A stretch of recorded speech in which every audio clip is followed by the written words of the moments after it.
All right, Coach, if you're all right with you, we'll just open the floor up for questions here. We'll front row, left aisle. That's Dave Biddle from 24/7 Sports. Hey, Dave. Hey, Coach, good to see you again. I'm curious about your philosophy when it comes to teaching proper tackling. Ohio State missed a lot of tackles last year. Is tackling one of the things that you actually have to practice it, actually bringing guys down to the ground? I know it's a fine line, though. You don't want to get your guys hurt. Just what's your philosophy on teaching proper tackling? You don't have to practice bringing guys to the ground. You can't. We're trying to save bodies. The amount of blows that a guy takes is really important to us. And I really made a change a few years back. One of my best friends at Cornell, a guy named Tom McHale, was one of the first, his wife, to donate his brain to the concussion research.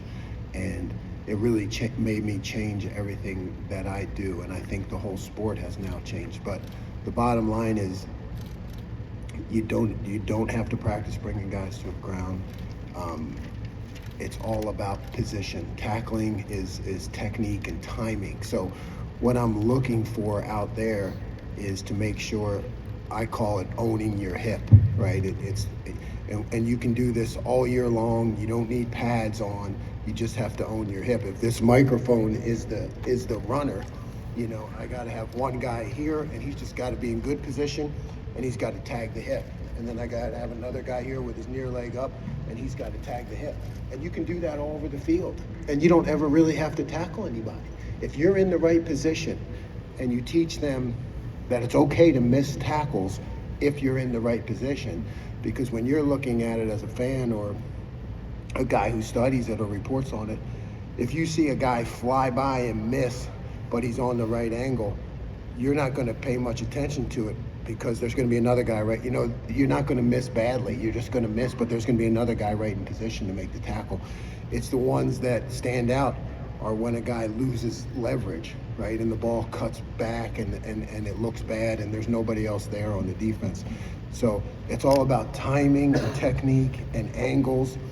And if we're on them all the time, about tagging hips and being in position near foot up.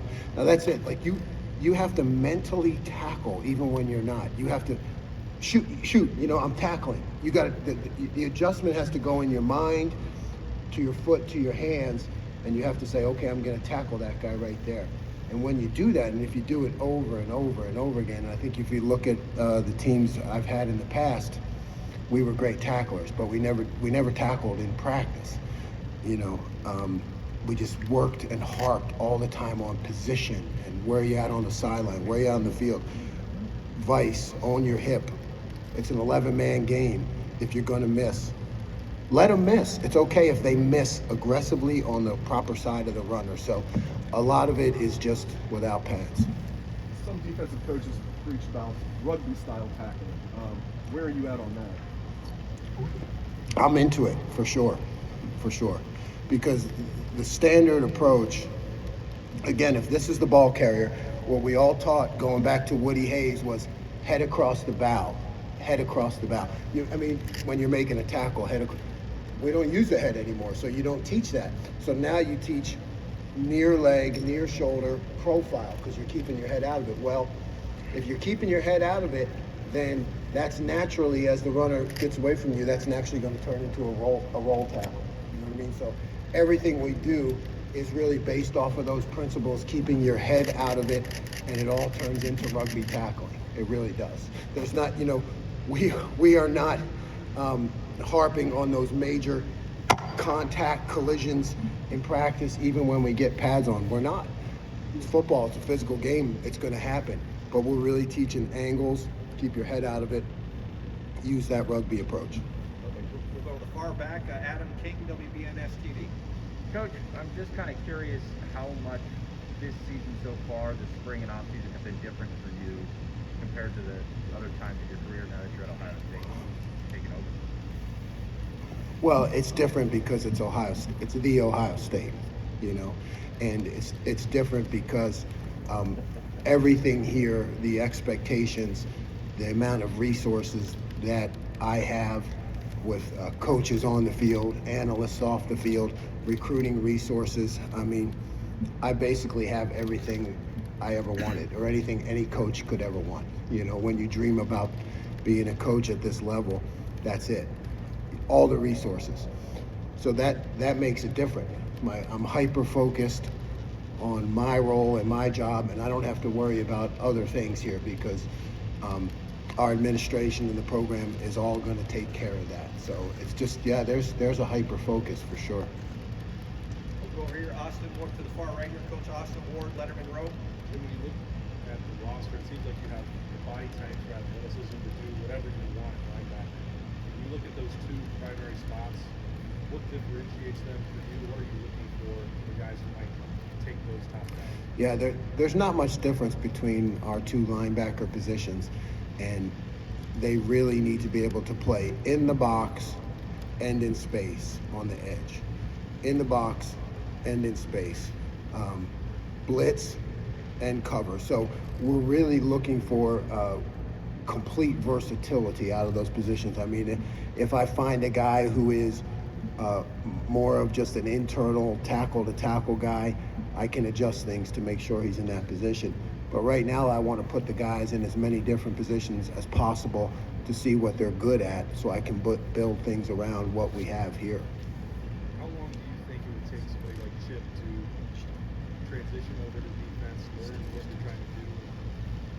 I know it's one day of practice, he wasn't fast. What sort do you project for him? Oh, I think he's got great potential. I don't view him any differently than a guy who's played defense for the last 3 or 4 years. You know, everybody's starting on day one, and he's right in there with everybody. Second row middle, Rob Aller, Columbus Dispatch. Jim, you talked about players keeping their heads out of the play. Do you have to keep your head out of it as a coach and not get the academic ahead of the athletic? Does that make sense? Well, yeah, I think that's a great point. I have coaches, we all have certain schemes, and you're right, things that we want to install, things that we know have worked for us in the past, right? That's the academic, that's the coursework. You know, I have a whole set of coursework that goes from level 100 to 400, and you're right, it's not about what I know, right? Players don't care how much I know, but they know how much I care. So it is about just learning, like you said, what can the guys that we have do best? Then it's my job to take from the things that I know and boil it down to what they can do best. So athletic first, for sure, and I have to always remind myself of that. That's why it's a great question, and because I can get in my head and start fast forwarding, you know, and think about the upcoming opponents and what we're going to have to do, but I need to find out what our guys can do first. Do you view yourself as a teacher first? Yeah. How have you improved? Yeah. I've improved a lot as a teacher, right? I mean, teach, motivate, demand. Teach, motivate, demand. So, you know, in the past, maybe I jumped to demand too soon. Now it has to be teach, tell them what you want to do, give them a reason why they should do it, right? So we always try to illustrate why this works.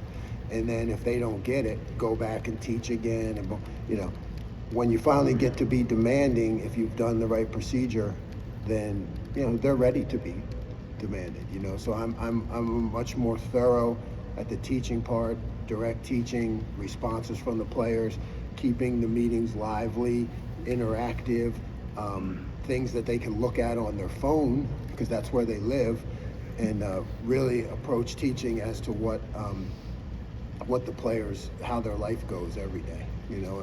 Yeah, and then, you know, if the student hasn't learned, the teacher hasn't taught. Now that's like, you know, when you get through a career, you start to, you know, when you're young, you'll get upset, you know, if a guy doesn't get something, and now I look at it like, hey, you know, that's my responsibility. He has not learned it well enough because I have not taught it well enough. So you're always constantly looking at yourself like, how can I approach this better to be a better teacher?